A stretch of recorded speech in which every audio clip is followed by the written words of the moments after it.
À travers les âges, les royaumes et empires ont toujours été le théâtre d'innombrables conspirations impliquant meurtres, trahisons et assassinats. Tout cela dans le but de prendre le contrôle et de s'emparer du trône. La plupart de ces intrigues étaient menées par des princes, des chefs militaires ou ceux qui se trouvaient au plus près du pouvoir. Les principales victimes étaient souvent le roi ou le souverain régnant. Mais au début du XVIIe siècle, une conspiration très particulière émergea, presque digne d'un film hollywoodien. L'histoire commence avec un meurtre mystérieux dont la victime est un enfant nommé Dmitri Ivanovitch, dernier fils du tsar de Russie Ivan IV, Ivan le Terrible.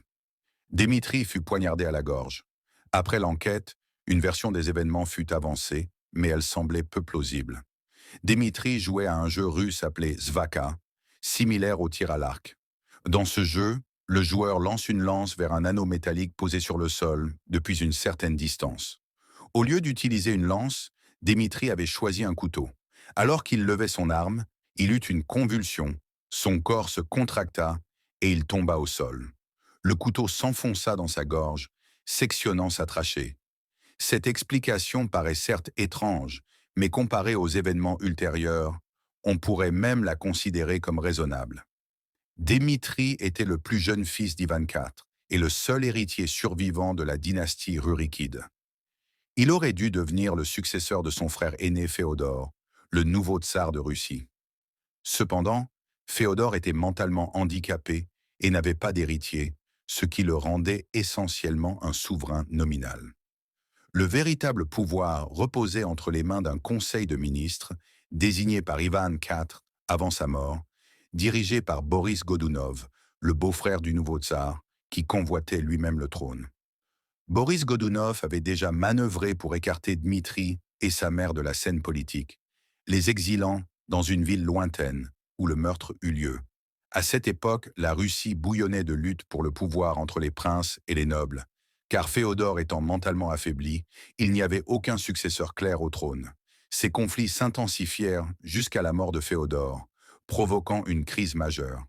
Sans un souverain clairement désigné, la Russie sombra dans le chaos. Boris Godunov, initialement accusé du meurtre de Dmitri, devint finalement tsar. Mais son accession au pouvoir ne mit pas fin aux troubles. Les choses empirèrent rapidement. Une grande famine frappa la Russie en raison des conditions climatiques froides qui affectèrent l'agriculture. Certains habitants en vinrent même à manger des cadavres, tant la faim était intense. De nombreux citoyens interprétèrent ces calamités comme un châtiment divin pour les actions de Boris. Malgré ces nombreuses réformes positives, l'opinion publique tourna contre lui. Tout le monde cherchait un remède à la situation. Soudain, une personne inattendue apparut, le prince Dmitri lui-même, prétendument ressuscité après avoir survécu au meurtre grâce à un miracle. On raconta qu'il avait été caché par sa famille maternelle jusqu'à ce qu'il soit guéri et prêt à revendiquer le trône de son père, Ivan le Terrible. Cette nouvelle version de Dmitri apparut pour la première fois en Pologne, où elle reçut un soutien important. Avec cet appui, il réussit à entrer à Moscou en 1605 et fut proclamé tsar de Russie. Cependant, son règne fut de courte durée, car il fut assassiné l'année suivante. Ce meurtre plongea la Russie encore plus profondément dans le chaos politique. Un an plus tard, un autre homme émergea, affirmant que celui qui venait de mourir n'était pas le vrai Dmitri, mais un imposteur, un fils illégitime du roi de Pologne, Stéphane Báthory. Cet homme prétendit être le véritable Dmitri. Ainsi, nous avons deux Dmitri, le premier qui régna brièvement et fut appelé Dmitri Ier, et le second qui dénonça le précédent comme un imposteur. Le deuxième Dmitri bénéficia également du soutien de certains Polonais et Russes, lançant une grande rébellion contre le gouvernement russe. Bien que cette rébellion ait échoué et que Dmitri II ait été tué en 1610, l'histoire ne s'arrêta pas là. Un troisième Dmitri apparut ensuite, affirmant que les deux précédents étaient des imposteurs et qu'il était l'unique descendant légitime d'Ivan le Terrible. Ce troisième Dmitri fut également assassiné. Ces trois personnages sont connus dans l'histoire sous le nom des faux Dmitri. Si l'on disposait aujourd'hui d'analyses ADN, cette confusion aurait pu être évitée dès le départ. Mais en réalité, toute cette tragédie aurait pu être évitée si le tsar avait simplement été équilibré mentalement. Ivan le Terrible est l'un des plus grands tyrans de l'histoire. Gouvernant avec cruauté, Il utilisa des méthodes barbares pour terroriser ses sujets. Il tua des milliers de personnes, y compris des princes, des nobles et des villageois, de manière extrêmement violente. En un moment de folie, il assassina son propre fils et petit-fils, mettant ainsi fin à sa lignée et entraînant la Russie dans une période de chaos qui dura 100 ans.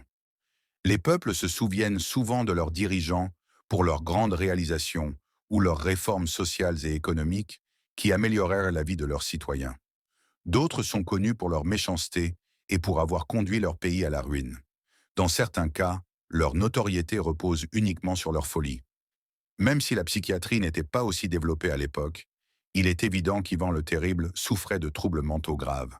En 1530, Ivan naquit sous le nom d'Ivan Vassilievitch, descendant de la dynastie Rurikide.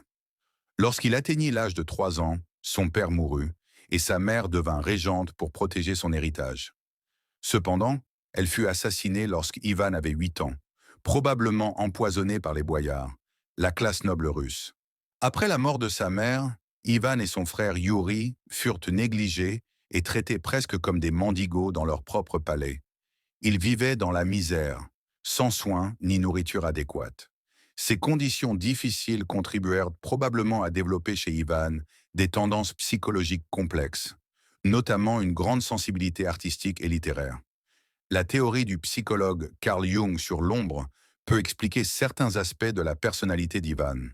Selon Jung, chaque individu possède des parties sombres de son inconscient, telles que la colère, la haine ou la peur, qui peuvent grandir et dominer s'il ne les reconnaît pas. Chez Ivan, ces émotions enfouies se manifestèrent dans sa violence envers les animaux durant son enfance, puis s'amplifièrent lorsqu'il accéda au pouvoir.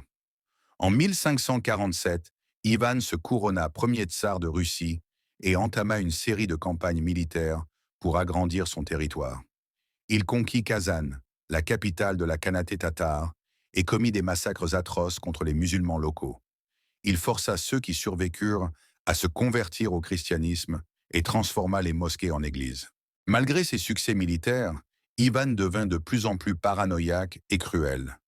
Il créa la première police politique de Russie, composée de 6 000 hommes, chargés de terroriser la population. Ces hommes portaient des habits noirs, chevauchaient des chevaux noirs et décoraient leurs ceintures et selles avec des têtes de chiens coupés, symbole de terreur. En 1560, la mort de sa première épouse Anastasia plongea Ivan dans une spirale de vengeance. Il accusa certains membres de la cour de l'avoir empoisonné et ordonna des exécutions massives. Plus tard, il organisa l'un des pires massacres de l'histoire à Novgorod, où des milliers de personnes furent torturées et tuées pendant 5 semaines. En 1581, Ivan perdit définitivement la raison lorsqu'il tua accidentellement son propre fils Ivan Ivanovitch, en le frappant avec son sceptre. Après cet événement, il se retira dans son palais, malade et isolé, jusqu'à sa mort. Lorsque Ivan le Terrible décéda, il ne restait plus que 2 descendants mâles. Féodor, son fils mentalement handicapé, et Dimitri, un enfant de 9 ans, issu de son 8e mariage. Dimitri étant considéré comme illégitime par l'Église orthodoxe, il fut exilé loin de Moscou. Sa mort mystérieuse quelques années plus tard marqua la fin de la dynastie Rurikide. La Russie entra alors dans une période de troubles connue sous le nom de « temps des troubles », qui dura environ un siècle. Ivan le Terrible demeure l'une des figures les plus sanglantes de l'histoire, rappelant que derrière chaque dictateur se cache souvent une histoire de folie et de destruction. Comme l'a écrit le poète Amal Dunkul, « Ne rêvez pas d'un monde heureux, car derrière chaque empereur mort, il en vient toujours un autre. »